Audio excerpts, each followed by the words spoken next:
तो जब भी मेरे सामने कोई डिस्कशन कर रहा होता है इलेक्शन, गवर्नमेंट, पॉलिटिक्स को लेके, तो यार दिल से एक आवाज निकलता है और वो जोर जोर से ये कहना चाहता है, लौड़ा का सरकार है। खैर वो अलग बात है कि मैंने आज तक कभी किसी से ऐसा कहा नहीं, बट अगर तुम ध्यान दो, मैंने बातों बातों में तुम्हें कह दिया भाई। तो इस चैप्टर में हम पूरी तरीके से बात करेंगे government, politics and so on things का, ठीक है। तो हमारा पहला टॉपिक है, हमें इलेक्शन का जरूरी क्यों पड़ता है। तो देखो, इलेक्शन एक डेमोक्रेटिक वे है जिसे आप अपने लीडर्स को सिलेक्ट कर सकते हो, वरना सही बताओ तो अगर मेरा बस चलता तो मैं अपने चच्चा को सीधा बनाता देश का प्राइम मिनिस्टर, और उसके बाद तो पूरे इलाके में इतना बम मारेंगे कि इलाका धुआं धुआं हो जाएगा।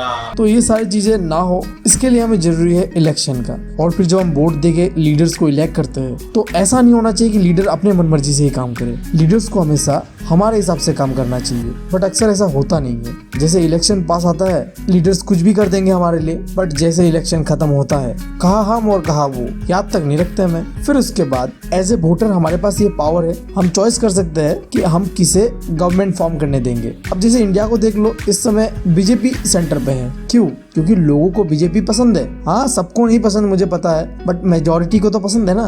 और उसके बाद इलेक्शन एक बहुत ही इंपॉर्टेंट रोल प्ले करता है ट्रांसफर ऑफ पावर में। अब ये क्या है? अब देखो, इस समय इंडिया में कौन रूल कर रहा है? बीजेपी रूल कर रहा है, और लीडर कौन है हमारा? Prime minister Narendra Modi. But suppose next election में मोदी जी हार जाते हैं और कांग्रेस जीत जाते हैं सरप्राइजली, तो कौन बनेगा पीएम? राहुल गांधी। और उसके बाद देश का क्या होता है वो अलग बात है, बट देखो कितना स्मूथली ये पावर का जो ट्रांसफर हुआ। मोदी था, उसके बाद राहुल गांधी बन जाएगा। बट पहले ऐसा नहीं होता था। ये सिर्फ इसलिए हो पा रहा है क्योंकि इलेक्शन है। तो आप इसके कंक्लूजन में ये कह सकते हैं कि इलेक्शन एक मैकेनिज्म है, मतलब एक प्रोसेस है जिससे हम लोग अपने लीडर्स को चुनते हैं, या फिर आप कह लो इलेक्टेड रिप्रेजेंटेटिव्स को चुनते हैं। और इलेक्शन रेगुलर बेसिस पे होना चाहिए, एवरेज 5 साल में एक बार तो होना ही चाहिए। और ये हमें एक मौका देता है कि हम किसे चॉइस करना चाहते हैं। अगर हमें कोई पसंद नहीं है तो उसे हम चेंज कर देंगे।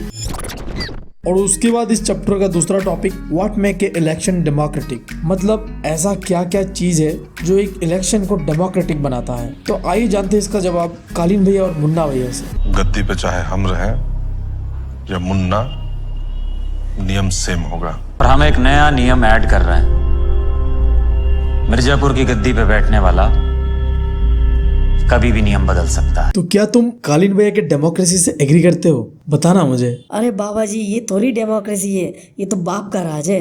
आप हमें बताओ कि असली डेमोक्रेटिक इलेक्शन किसे कहते हैं? चलो तुम इतना कह रहे हो तो बता ही देता हूँ। वैसे भी भाई कॉन्स्टिट्यूशन तो हमारे दादा ने लिखा था, तो भाई थोड़ा नॉलेज तो है ही हमें उसके बारे में, बता देते हैं। तो एक इलेक्शन को तुम डेमोक्रेटिक तब कह सकते हो जब सारे लोगों को वोटिंग राइट हो, और election free and fair manner पे हो, और इलेक्शन रेगुलर इंटरवल में एटलीस्ट 5 साल में एक बार तो होना ही चाहिए। और फिर जो भी लीडर या रिप्रेजेंटेटिव है उसे सिटीजन्स के द्वारा ही चुना जाना चाहिए।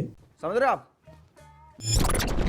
तो चलो भाई अब चलते हैं इस चैप्टर का तीसरा टॉपिक, पॉलिटिकल कंपटीशन। तो देखो, इंडिया में ना नेक्स्ट लेवल का पॉलिटिकल कंपटीशन होता है। तुम्हें मुझ में विश्वास नहीं है? देख लो भाई, ऐसी मशीन लगाऊंगा, इस साइड से आलू घुसेगा, उस साइड से सोना निकलेगा। इस साइड से आलू डालो, उस साइड से सोना निकालो। इतना पैसा बनेगा, आपको पता नहीं होगा क्या करना है पैसे। तो देख रहे हो ना इंडिया में किस लेवल का पॉलिटिकल कंपटीशन होता है।